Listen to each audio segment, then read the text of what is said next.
Welcome to this episode of the latest Webtrends podcast. Today, we're in conversation with our product director, Sandeep Shah, about his role in pre-sales meetings with potential clients. Sandeep joined us a couple of years after gaining his degree in computer science from Brunel University, and over the last 8 years, he's become the go-to guy around all things technical within our business. So you wouldn't normally expect the product director to attend pre-sales meetings. But here at Webtrends Optimize, we believe that our prospective clients value his input, and that in turn helps build strong, ongoing relationships. So, Sandeep, I know you do pre-sales along with both client services work and our own product development. So what makes pre-sales so different? Yeah, it's very different. The intensity and the stakes on the line, I think, are probably one of the obvious things where they differ from each other. Um, it's not lost on me what tens or hundreds of thousands of pounds, as our contracts can be, mean to a team that you're trying to employ and keep in work. What they mean to a growing business. All these things are important, and especially when you're at a director level, you are very aware of all of these kind of things. um, that the skills that you apply are, I guess, fairly similar in either of those scenarios. You're still expected to listen to people, adopt a decent understanding of what it is they're after, try and build some solutions for them, help solve their problems. But instead of doing it to people who you've been working with for 6 months or several years, even, you're doing it to a room of mostly strangers with very little kind of, I'll come back to you in a few days once we work it out. Very much on the spot, we need an answer, and you've really got to be on top of your game for however long you're in that room. Is pre-sales something that you really enjoy, part of the role? Oh, yeah, definitely. It is by far the single most challenging thing I do. Um, every aspect of the role, I guess, brings something different for it. On the product side, I guess you have the freedom to sit there and think openly about what the right thing is and undertake work which might sit with you for several weeks. But in pre-sales, it literally is who is the sharpest person. Can you understand people better than anybody else can? And do you understand the technology well enough to come up with solutions that they're either not thinking about or that they're sorely in need of? Because to some degree, you're the face of the company. Obviously, when you're out there, you're the person who's seen as the guy with all the knowledge. Does that add extra pressure? Yes, it does. Back when I first started doing these, which we're probably going back about 4 or 5 years now, it was terrifying. Especially if you imagine the stereotypical developer. I'm fairly introverted, not that chatty with people, much more focused around doing things than just having a chat. And I'm not into football, so we're not like sitting there having a chat about the game from last night or whatever. um, and there are skills which, yeah, you need for pre-sales, those kind of interpersonal ones, which were fairly new to me. But the pressure of not just performing from a technical level when you are the technical resource there, um, but also can you get along with people, and that side of things is almost as important, I think, as the solution that you put forward. People want to see that you can work with them, and if they don't feel like they can, that alone is enough to rule you out of the picture as So, well. having been involved in sales process myself, I know that we're not a company that delivers a PowerPoint presentation from slide 1 to 50 and go through it all. Could you just step through the process that you kind of find most comfortable and actually delivers the best results? Yeah, I think. I mean, we still have slides, but they're more about supporting material for discussion than they are. Here is us having thought of everything, and we just want to talk at you for an hour.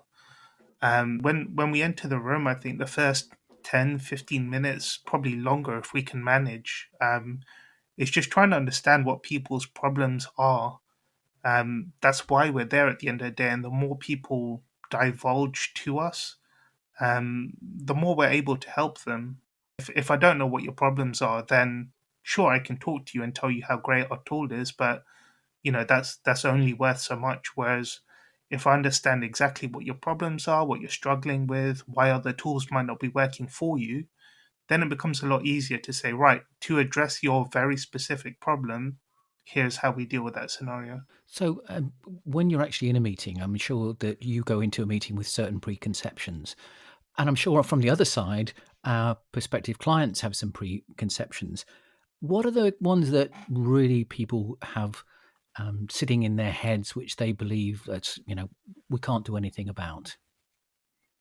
Yeah, there are some awful ones, which again comes down to choice of tooling. And when you're reading Yahoo Answers or some help pages, and you get the not so wisdom of the crowd almost.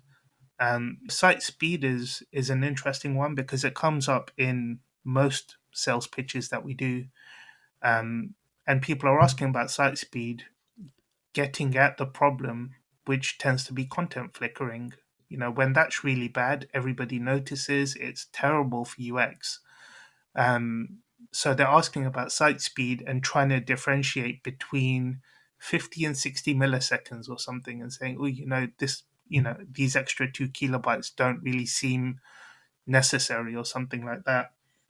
In reality, the problem is content flickering, and that's nothing to do with site speed, really. Content flickering is a tag architecture problem. So it's trying to understand the root of why people are asking certain things, and where they think certain things are normal. He's trying to both point it out to them, convince them, and do it well enough, thoroughly enough that they can appreciate what we do, and that it's not just another sales guy. That approach we've got away from a while ago. We're not that kind of glossy, slick-haired, salesman from 10 or 20 years ago. We don't do that. It is consultative, and we're trying to educate people. I think is probably the big one. When we do that and there is a reception to it, we know we're doing well. Given that you've been doing this for quite some time now, sitting in the pre-sale seat, let's call it that, there must be probably dozens of questions that you know the answers to. Are you still in a situation where you're still getting a couple of questions where you haven't quite got the answer? Um, it happens less and less nowadays. If you'd have asked me that question 4 years ago, then absolutely. I used to walk away from every single engagement with clients, whether it's pre-sales, whether it's client services work, and say, "Oh, there's another thing I didn't know the answer to that I'm going to have to go away and learn about." But when you're in, most sales pitches that we do for several years, and because I'm involved in so much on the other side of things as well, there's knowledge I naturally have, not just from being in a sales pitch or having to go away and look something up, but because I'm actually building the product. These are things I should already have the answer to. So it happens less. Still the occasional curveball. Sometimes again that comes down to understanding the motivation. Why are you asking that question? Why is it even important? If after several years of doing this, people are asking you very obscure things, sometimes it is important to understand why. And that normally unlocks the answer to the problem anyway. Sandeep, it's been great. We're just running over our time allocated. Really, real big thank you for sparing some time, especially when we're all running around so busy during the COVID-19 epidemic. It's been really a pleasure, and I'm sure we'll speak again. Yeah. Cheers, John. Talk to you later.